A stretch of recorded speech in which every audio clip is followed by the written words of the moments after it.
गुजर गुजर कहाँ पर रे सरवा गुजर। अरे सरवा गाड़ी देके बोलो इधर कथे रे साला काय गाला फाड़ के चिल्लाता रे। पूरा बगावत पे उतर है गाँव वाला।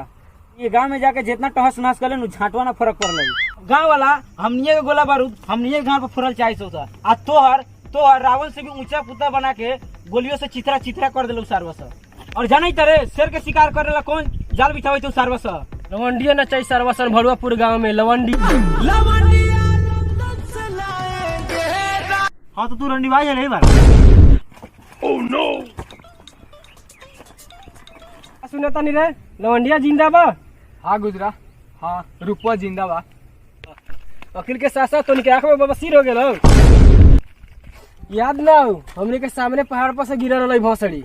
हाँ तो खाली गिरले नहीं रहल मरल थोड़े हमरा विश्वास ना होता दोनों सारस पूछ ले। सरवा गाड़ी दे तो।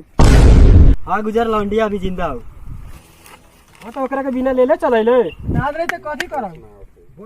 ए त कलरवा छोड़ के बात करना तई ना पटे के गाड़वा फाड़ दो। ए सरवा लेवे के थोड़े रही उठा के ले आवे के रही। हम पकड़ ले रहे गुजर लेकिन भोसड़ी के बेटी क्या करी हमरे घर में चाकू मार के हमरे के जख्म देके चल गेल।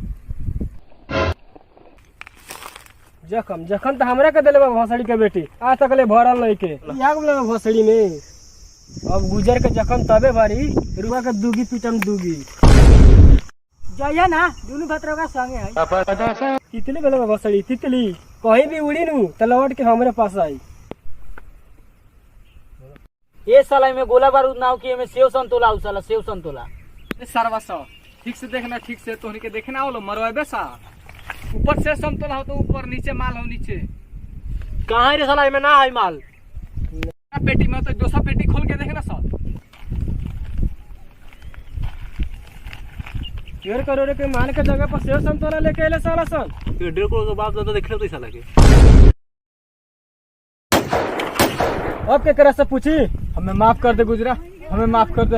हमरा लागता रुपवा के हाथ बाव में ओकर दोनों मारदा ओकरा साथ घुमाता। रुपवा और ओकर भातरा दोनों मिल गेल बा।